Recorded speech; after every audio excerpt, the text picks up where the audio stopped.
Face authentication failed pa rin ba ang lalabas kahit anong gawin? Maraming mga transaction pero hindi ma-open?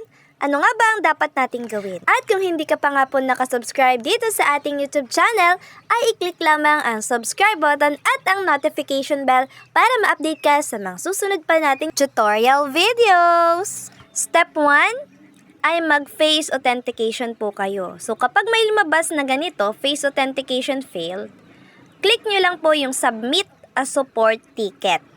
And if ever ganito po ang lumabas sa inyo at walang nakalagay na submit a ticket, ay meron tayong dalawang paraan. Una ay i-click nyo lang yung contact customer support and then matatagpuan nyo doon yung submit a ticket. And pangalawa, i-back nyo lang po yung cellphone nyo and i-repeat nyo lang yung process ng face authentication.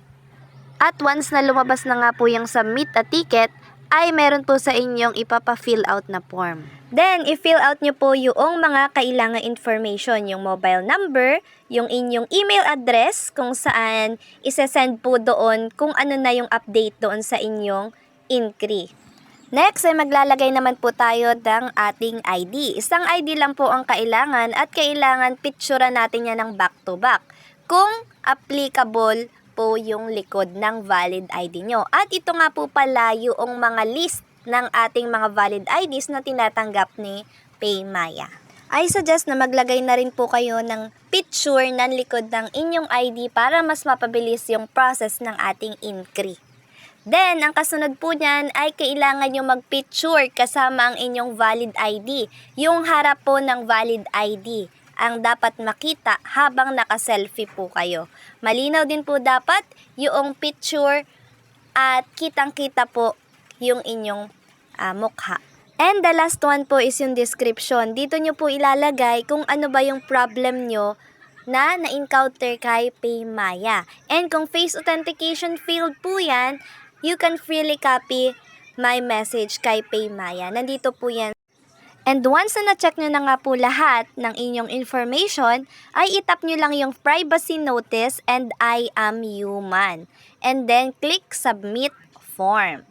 And then pagka-submit nyo po nyan, may lalabas na po dyan na ganito.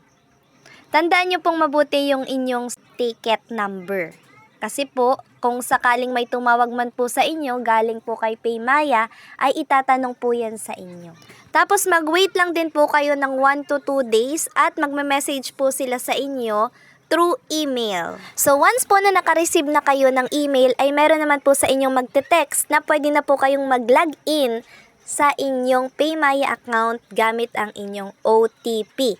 At hindi na po dadaan sa face authentication. At ayun na nga po, ma-open nyo na ang inyong account at ma-access nyo na ulit ang inyong mga transaction. At kung may gusto ka pong isuggest ng tutorial video, ay pwedeng-pwede nyo po yung i-comment dyan sa baba.